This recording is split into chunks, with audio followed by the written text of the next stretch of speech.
Hello everyone. आज का topic हमारा है reasons and impact of deficient demand.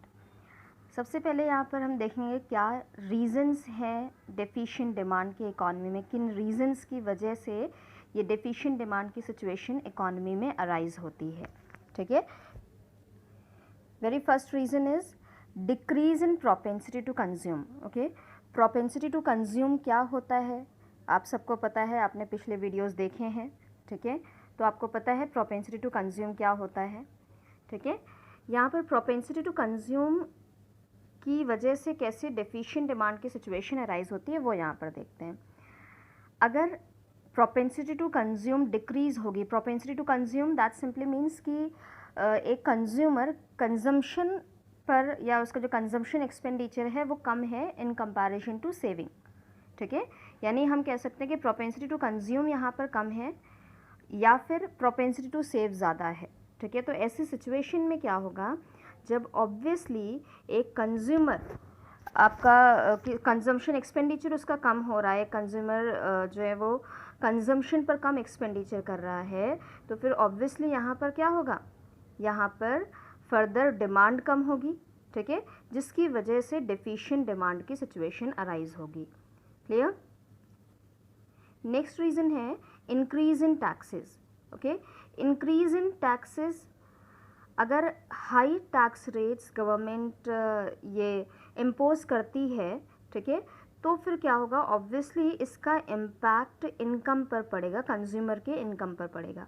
ठीक है, यानी यहाँ पर आप देख सकते हैं कि यहाँ पर क्या है, डिस्पोजेबल इनकम, ये डिस्पोजेबल इनकम ये डिक्रीज़ हो रही है। ठीक है, डिस्पोजेबल इनकम आपको भी पता है डिस्पोजेबल इनकम क्या होता है, हमने प्रीवियस वीडियो में डिस्कस किया हुआ है। ठीक है, तो डिस्पोजेबल इनकम यानी income after paying all kinds of taxes. ठीक है, डिस्पोजेबल इनकम जब डिक्रीज़ हो जाएगी तो फिर यहाँ पर क्या हो जाएगा, भाई आपके पास में इनकम कम बची है, तो फर्दर आप यहाँ पर क्या करेंगे, जब आपकी इनकम कम बची है, आपके पास में इनकम कम है, तो ऑब्वियसली आपकी परचेजिंग पावर डिक्रीज़ हो जाएगी। ठीक है, और जब परचेजिंग पावर डिक्रीज़ होगी तो लॉन्ग टर्म में इकॉनमी में डेफिशिएंट डिमांड की सिचुएशन अराइज हो जाएगी। क्लियर है। नेक्स्ट रीज़न है यहाँ पर decrease in government expenditures. Government expenditure जैसा हम पहले भी डिस्कस कर चुके हैं, ठीक है, कि government expenditure that means government जो है वो different developmental and non developmental activities पर स्पेंड करती है। ठीक है, for public welfare, okay, for development of the society. Okay, so यहाँ पर हम एग्जाम्पल ले रहे हैं सब्सिडी का। ठीक है, अगर गवर्नमेंट अपने एक्सपेंडिचर को डिक्रीज़ करेगी, ठीक है, हम यहाँ पर एग्जाम्पल ले रहे हैं किस चीज़ का, सब्सिडी का, यानी सब्सिडी यहाँ पर कम हो जाएगी। सब्सिडी जो कि किसको दी जाती है, जो कि कंज्यूमर्स को भी दी जाती है। ठीक है, कंज्यूमर्स प्रोड्यूसर्स सबके लिए होती है, हम यहाँ पर कंज्यूमर्स के पॉइंट ऑफ व्यू से बात कर रहे हैं। ठीक है, तो सब्सिडी यहाँ पर डिक्रीज़ होगी। ठीक है, सब्सिडी अगर डिक्रीज़ होगी तो फर्दर यहाँ पर क्या होगा, डिस्पोजेबल इनकम आपकी यहाँ पर डिक्रीज़ हो जाएगी। ठीक है, अगेन परचेजिंग पावर डिक्रीज़ होगी, परचेजिंग पावर के डिक्रीज़ होने की वजह से फर्दर आप डिमांड कम करेंगे। ठीक है, आप परचेज़ कम करेंगे कमोडिटीज़ को, जिसकी वजह से डेफिशिएंट डिमांड की सिचुएशन अराइज हो जाएगी। क्लियर है।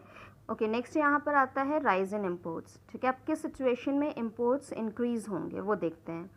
जब आपकी ये सिचुएशन होगी, मतलब जब डोमेस्टिक प्राइसेस ज़्यादा होंगे इंटरनेशनल प्राइसेस से, यानी डोमेस्टिक मार्केट में कमोडिटीज़ के प्राइसेस कंपैरेटिवली ज़्यादा होंगे किससे, इंटरनेशनल मार्केट में कमोडिटीज़ के प्राइसेस से। ठीक है, तो ऑब्वियसली अब लोग क्या करेंगे, जो इम्पोर्ट कर सकते हैं, ठीक है, वो क्या करेंगे, वो दूसरी कंट्रीज से परचेज़ करेंगे।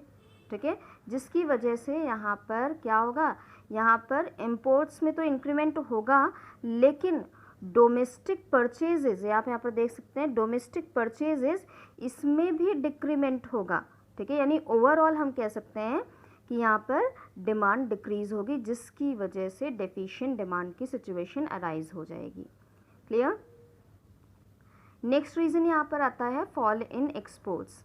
ठीक है, फॉल इन एक्सपोर्ट इसका भी सेम सिचुएशन होती है जिसकी वजह से ये कंडीशन होती है, या हम कह सकते हैं ये एक्सपोर्ट्स डिक्रीज़ होते हैं, ठीक है। यानी डोमेस्टिक प्राइसेस ज़्यादा होते हैं इंटरनेशनल प्राइसेस से, ठीक है। तो जब डोमेस्टिक प्राइसेस ज़्यादा हैं तो जो कंट्रीज़ अभी तक हमसे कमोडिटीज़ परचेज़ कर रही थी, यानी जिन कंट्रीज़ को अभी तक हम एक्सपोर्ट कर रहे थे कमोडिटीज़, अब वो हमसे परचेज़ करना कम कर देंगी। क्यों? क्योंकि हमारे प्राइसेस, हमारे कमोडिटीज़ के प्राइसेस इंक्रीज़ हो चुके हैं। क्लियर? जिसकी वजह से यहाँ पर क्या होगा, यहाँ पर एक्सपोर्ट्स भी डिक्रीज़ होंगे और डोमेस्टिक परचेजेस तो डिक्रीज़ होंगी ही होंगी, ठीक है। जिसकी वजह से अल्टीमेटली यहाँ पर डिमांड डिक्रीज़ होगा और डेफिशिएंट डिमांड की सिचुएशन अराइज होगी। क्लियर? नेक्स्ट हम आते हैं इम्पैक्ट ऑफ डेफिशिएंट डिमांड, ठीक है। डेफिशिएंट डिमांड के क्या इम्पैक्ट्स होते हैं उस चीज़ को हम इस ग्राफ से समझते हैं। ओके, यहाँ पर आप देख सकते हैं ये एडी, ओके, दिस एडी, ये क्या है, aggregate demand at full employment level, ठीक है। यानी यहाँ पर सभी रिसोर्सेज फुली एम्प्लॉयड हैं, ठीक है, जिससे ON यूनिट्स का प्रोडक्शन हो सकता है, ठीक है। लेकिन एक्चुअल जो डिमांड है वो कितनी हो रही है, वो AD1 यूनिट्स की हो रही है, इट शुड बी AD1, ठीक है। यानी ये क्या है, यहाँ पर ये आपकी एक्चुअल डिमांड है या aggregate demand eight under employment level, because यहाँ पर कम रिसोर्सेज की रिक्वायरमेंट है। क्यों? क्योंकि यहाँ पर आप देख सकते हो कि aggregate supply this one and aggregate demand curve both are intersecting here at point E, ठीक है। जिसका मतलब क्या है कि अब क्योंकि डिमांड कम हो रही है, जिसकी वजह से सिर्फ और सिर्फ OM यूनिट्स ही प्रोड्यूस किए जा रहे हैं, जबकि प्रोडक्शन हो सकता है ON यूनिट्स तक, ठीक है। यानी यहाँ पर क्या हो रहा है, डेफिशिएंट डिमांड की वजह से यहाँ पर आपका आउटपुट, इसमें डिक्रीमेंट हुआ है, ठीक है, ये आउटपुट है, इसमें डिक्रीमेंट हुआ है। और जब आउटपुट डिक्रीज़ हो रहा है तो ऑब्वियसली कम लेबर्स की रिक्वायरमेंट होगी, जिसकी वजह से एम्प्लॉयमेंट भी डिक्रीज़ होगा, ठीक है।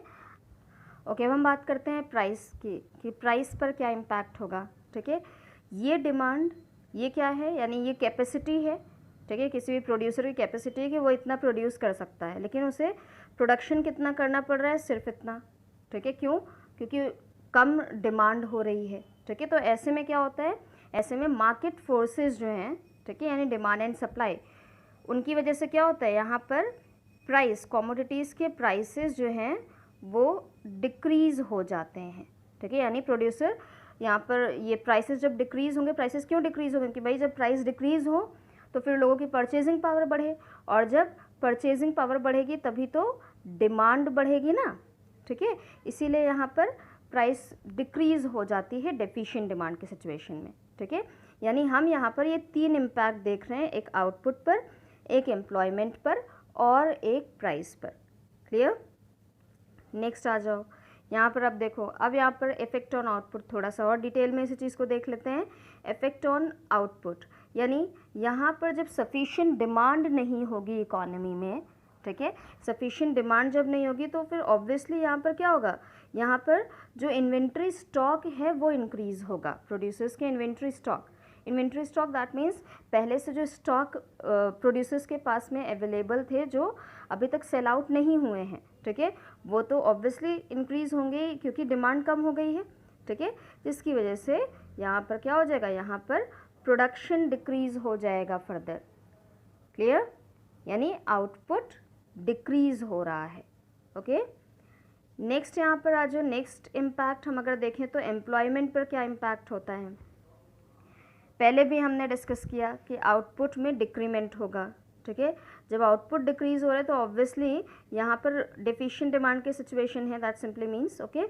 सो यहाँ पर रिसोर्सेज, कम रिसोर्सेज की रिक्वायरमेंट होगी, यानी यहाँ पर क्या होगा, इनवॉलेंट्री अनएम्प्लॉयमेंट की सिचुएशन आएगी। इनवॉलेंट्री अनएम्प्लॉयमेंट दैट मीन्स कि जो भी रिसोर्सेज हैं वो नहीं चाहते हैं, यानी वो खुद से अनएम्प्लॉयड नहीं हैं, इट इज़ बिकॉज क्योंकि कम डिमांड हो रही है कमोडिटीज़ की, इसकी वजह से वो अनएम्प्लॉयड हो गए हैं, ठीक है। तो इनवॉलेंट्री अनएम्प्लॉयमेंट की सिचुएशन अराइज होगी, यानी हम सीधे से कह सकते हैं कि यहाँ पर अनएम्प्लॉयमेंट की सिचुएशन अराइज होगी या एम्प्लॉयमेंट डिक्रीज़ होगा। क्लियर? कि next impact decrease in general price level, हमने भी पहले डिस्कस किया, ओके, कि यहाँ पर जो जनरल प्राइस लेवल हैं उसमें डिक्रीमेंट हो जाएगा। क्यों डिक्रीमेंट होगा, वो सारी चीज़ें हम पहले देख चुके हैं। क्लियर है? Okay, this topic is over here. Okay, आपको अगर किसी भी तरह का कोई डाउट होता है, ठीक है, तो आप यहाँ पर कमेंट सेक्शन में कमेंट कीजिए। I will try to clear your doubts. Okay, thank you.